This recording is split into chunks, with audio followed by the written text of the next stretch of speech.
Meu nome é Francisco, e há alguns meses, comecei a trabalhar como entregador no iFood. Ser entregador em uma cidade grande como São Paulo pode ser bastante desafiador. Além do trânsito caótico, o contato com pessoas estranhas e situações inusitadas fazia parte da rotina. O que eu não imaginava era que uma noite em particular seria tão marcante, quase me levando ao pior cenário possível. Naquela manhã, acordei com um estranho mal-estar, um pressentimento ruim que me acompanhou durante todo o café da manhã. Tentei afastar a sensação, pensando que era apenas o estresse do trabalho acumulado. Peguei minha moto, coloquei o capacete e comecei meu turno. O dia começou normalmente, com entregas comuns, e logo me vi imerso na agitação do trânsito paulistano. O cheiro de poluição misturado ao aroma das comidas que transportava invadia minhas narinas, mas era algo a que já estava acostumado. Por volta das 7 da noite, já exausto, recebi um pedido que seria a minha penúltima entrega. Era para uma área que eu raramente frequentava, em um bairro tranquilo e residencial nos arredores da cidade. Quando olhei o endereço, aquele pressentimento ruim voltou com força total. Uma pontada de ansiedade atravessou meu peito, mas ignorei. Afinal, não era a primeira vez que me sentia assim sem motivo aparente. Chegando ao local, uma casa grande e antiga, com uma fachada imponente que mais lembrava um casarão do que uma residência comum. As luzes estavam acesas, e uma música suave escapava pelas janelas entreabertas. Estacionei a moto e fui até a porta com a embalagem na mão. Antes mesmo de tocar a campainha, a porta se abriu lentamente, como se alguém estivesse me observando através do olho mágico. Uma mulher apareceu. Ela era incrivelmente bonita, com longos cabelos negros e olhos penetrantes que pareciam ver além da superfície. Usava um vestido vermelho elegante que contrastava com a simplicidade do bairro. Boa noite. Ela disse com um sorriso que parecia esconder algo. Você é rápido. Entre, estou preparando algo para você. Algo na sua voz me deixou ainda mais desconfiado. Mesmo com o frio que passava por minha espinha, consegui responder educadamente. Obrigado, mas prefiro ficar aqui fora. Só preciso que assine o recibo da entrega. Ela hesitou por um momento, seus olhos se estreitando ligeiramente, como se avaliando minha decisão. Então, com um aceno de cabeça, ela aceitou e pegou a caneta para assinar. Por um breve segundo, seus olhos encontraram os meus, e senti como se estivesse sendo puxado para uma armadilha invisível. Entreguei o pedido, peguei o recibo assinado, e, com uma sensação de alívio inexplicável, voltei para minha moto. Enquanto me afastava, o pressentimento ruim finalmente começava a se dissipar. Pensei que havia apenas sido vítima de minha própria paranoia, nada mais que isso.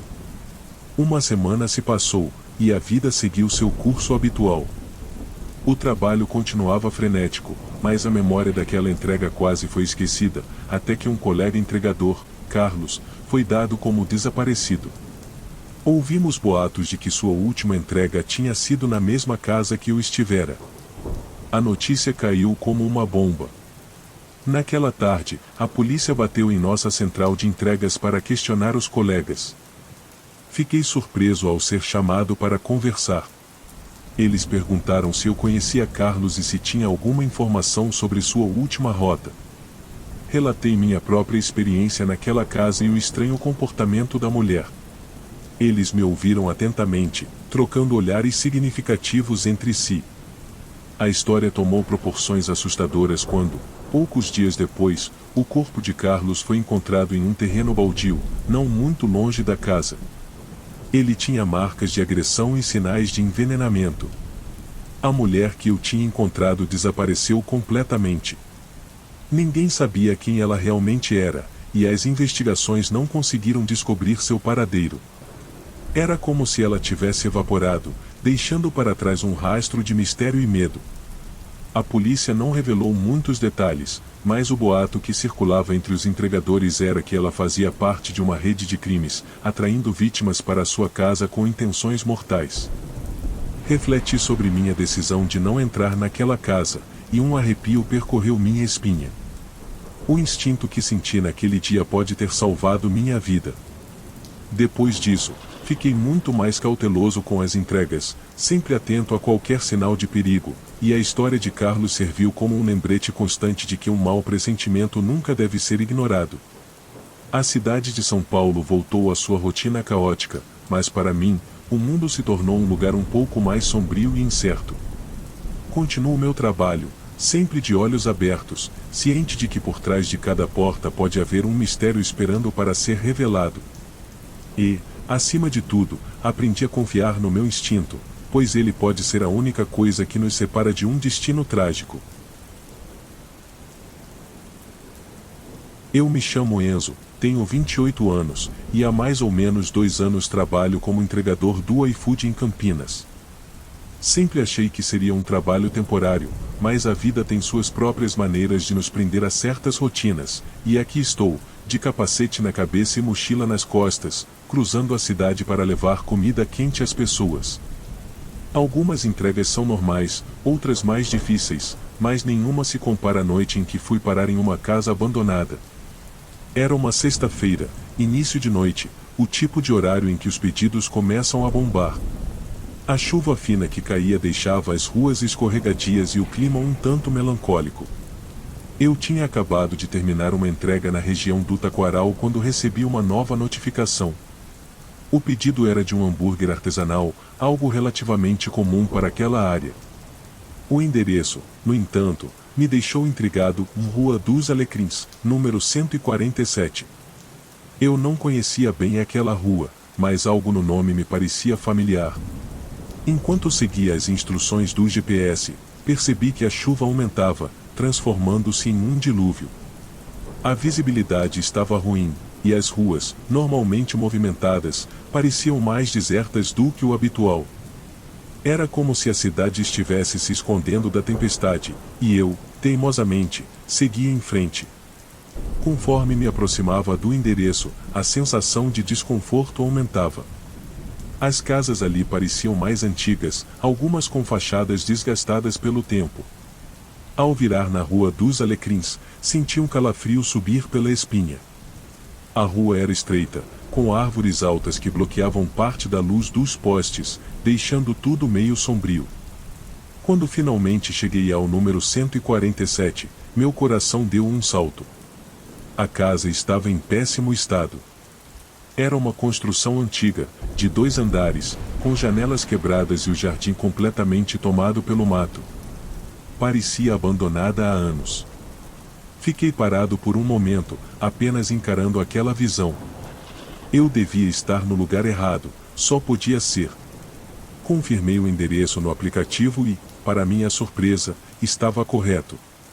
Senti um arrepio e um desconforto inexplicável, mas o senso de responsabilidade falou mais alto.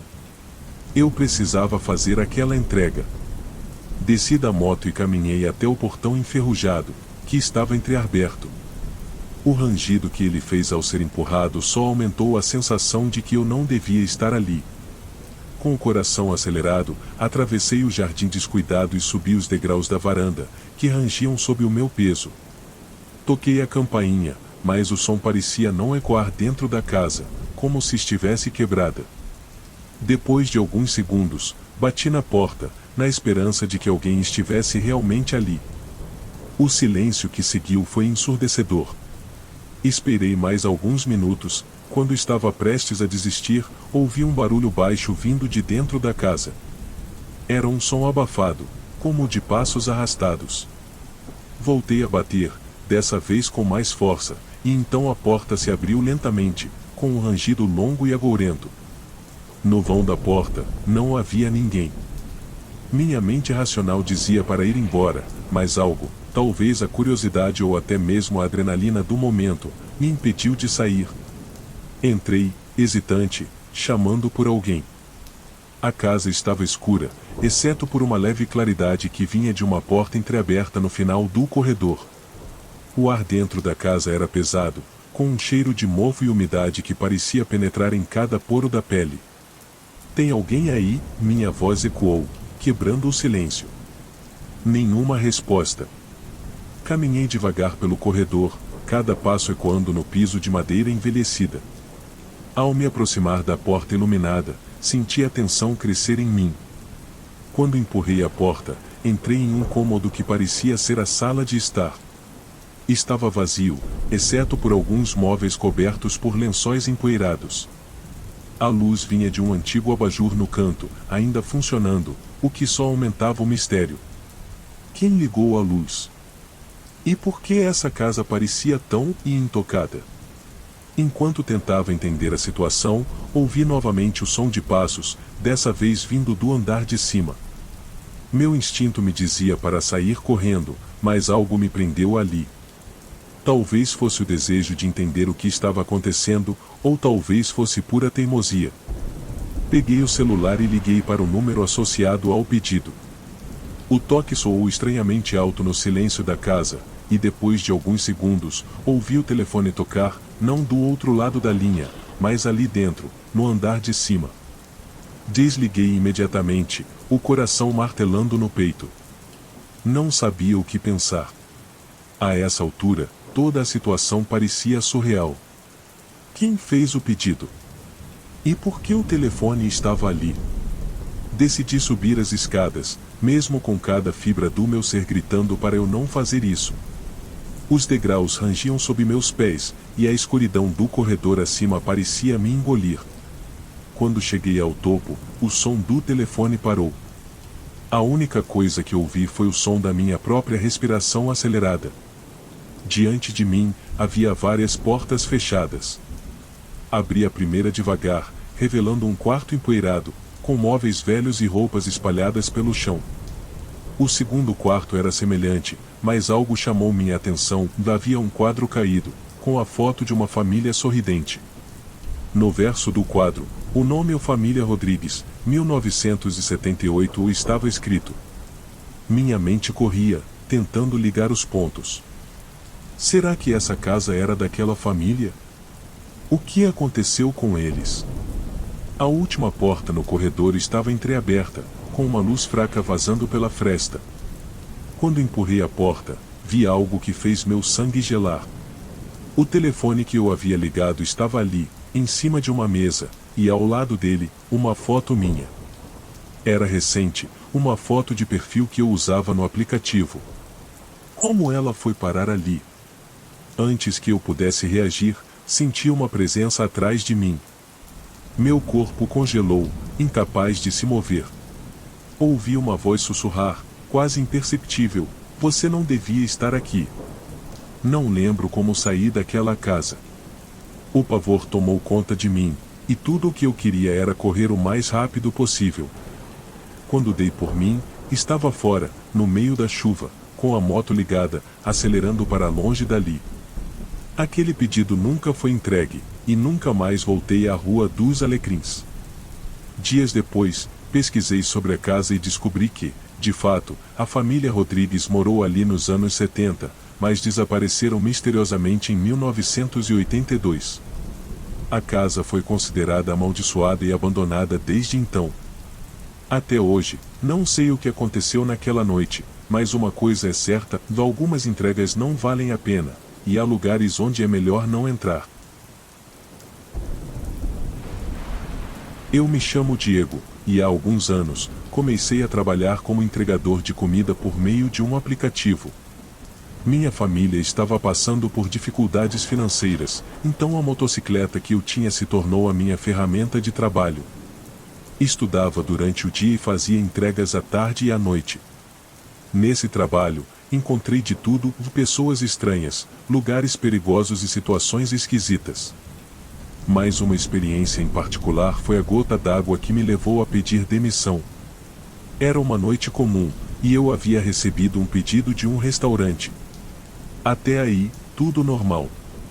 Peguei a comida e segui o endereço indicado pelo aplicativo.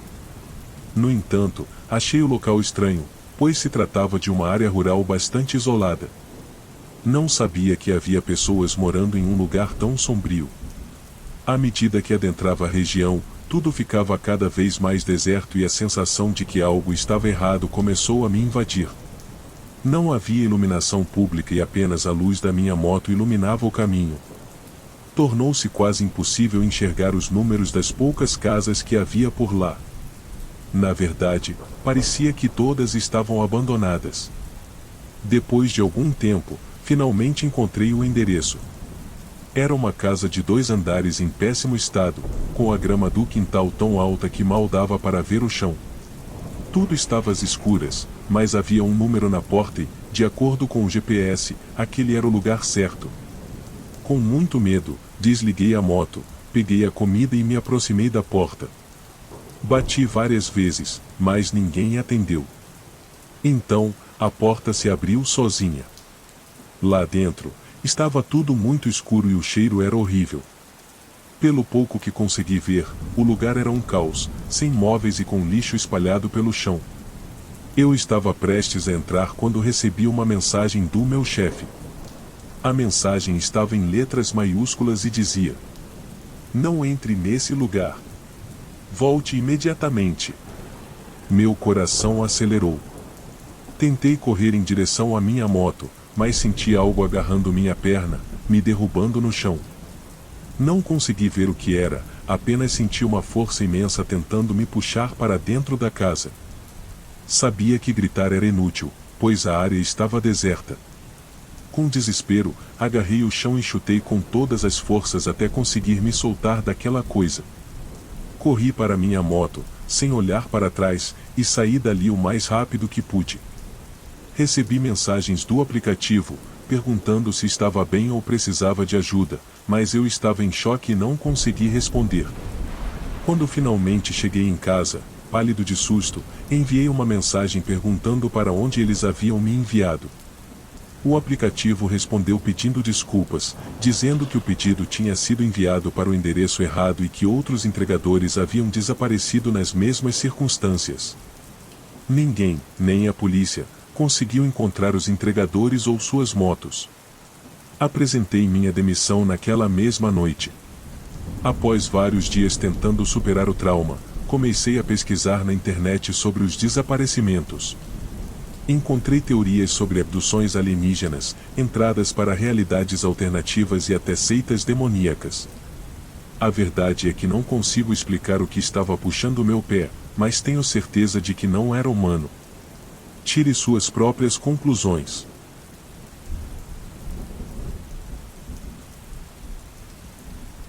Me chamo Carlos, e há alguns anos, trabalhei como entregador em uma famosa pizzaria no norte do Brasil. Prefiro não revelar a cidade exata. Era uma tarde que já começava a escurecer quando recebemos um pedido para entregar em um bairro conhecido por ser perigoso. Meus colegas se recusaram a ir, pois o local era distante e notoriamente inseguro. Mas, como sempre aceitava todos os pedidos, decidi ir. Saí da pizzaria com a pizza e segui em direção à casa. O bairro, de fato, era perigoso, e isso era evidente. Ao entrar, não vi ninguém nas ruas. Cheguei ao endereço e toquei a campainha. Demorou alguns minutos até que alguém atendesse. Tudo o que se ouvia eram vozes vindo de dentro da casa. Finalmente, uma mulher chamada Mariana, de cerca de 40 anos, abriu a porta. Ela estava de roupão, visivelmente nervosa e com uma aparência cansada. Mariana era gentil, mas algo em seu comportamento não parecia certo. Ela olhava para mim como se tentasse transmitir alguma mensagem com os olhos. A tensão no ar era palpável, mas Mariana pediu que eu esperasse na porta enquanto buscava o dinheiro. Assim, esperei pacientemente. Vários minutos se passaram, e ninguém voltava. Eu já estava impaciente, considerando o horário e o local em que me encontrava. De repente, ouvi a voz de Mariana me convidando a entrar para pegar o dinheiro. Hesitei, desconfiado, mas entrei. Conforme adentrava a casa, o cheiro piorava. Havia roupas jogadas por toda parte, cinzas de cigarro e latas de cerveja pelo chão. Ao chegar na sala, vi que não havia ninguém, mas a televisão estava ligada sem som. O dinheiro estava sobre a mesa de jantar. Quando me virei para sair, me deparei com um homem de aparência terrível. Ele era barbudo, desleixado e muito mais alto que eu, bloqueando a saída com um martelo na mão. Aterrorizado, demorei alguns segundos para reagir enquanto ele apenas me observava. Finalmente, consegui dizer que era o entregador e estava indo embora. O homem riu e disse: "Daqui você não vai sair." Nesse momento, avistei Mariana ao fundo da cozinha, chorando e pedindo desculpas. Perguntei o que estava acontecendo, por que não podia sair. O homem começou a se aproximar, agradecendo à mulher por algo que ela disse e afirmando que agora eu não poderia sair. Tentei explicar que não sabia de nada e implorei para me deixarem ir. Mas ele me encurralou e, naquele instante, senti que estava vivendo um pesadelo. Mariana tentou intervir, mas o homem a calou de forma agressiva. Ela continuou chorando, pedindo desculpas. Em um momento de distração, consegui pegar uma garrafa de cerveja no chão e acertei a cabeça do homem, que caiu. Corri para fora com todas as minhas forças. Cheguei à pizzaria em estado de choque e relatei o ocorrido, pedindo que chamassem a polícia. Quando cheguei, uma viatura já me aguardava. Contei tudo o que havia acontecido e pedi que fossem até a casa, acreditando que Mariana estava em perigo. A situação era pior do que imaginava. Na casa, não havia apenas uma mulher em perigo, e encontraram os restos mortais de 5 mulheres. Uma delas estava lá há muito tempo, enquanto outra havia sido assassinada apenas 2 dias antes. A notícia saiu em todos os jornais e programas de TV. Tratava-se de um ex-militar que, com a ajuda de sua esposa, sequestrava e matava jovens mulheres. Quem poderia imaginar que, graças a mim, um criminoso dessa magnitude seria desmascarado? Até hoje, tenho dificuldade em acreditar e superar tudo isso. Enfim, depois desse episódio, pedi demissão e comecei a fazer terapia. Aos poucos, estou superando o trauma.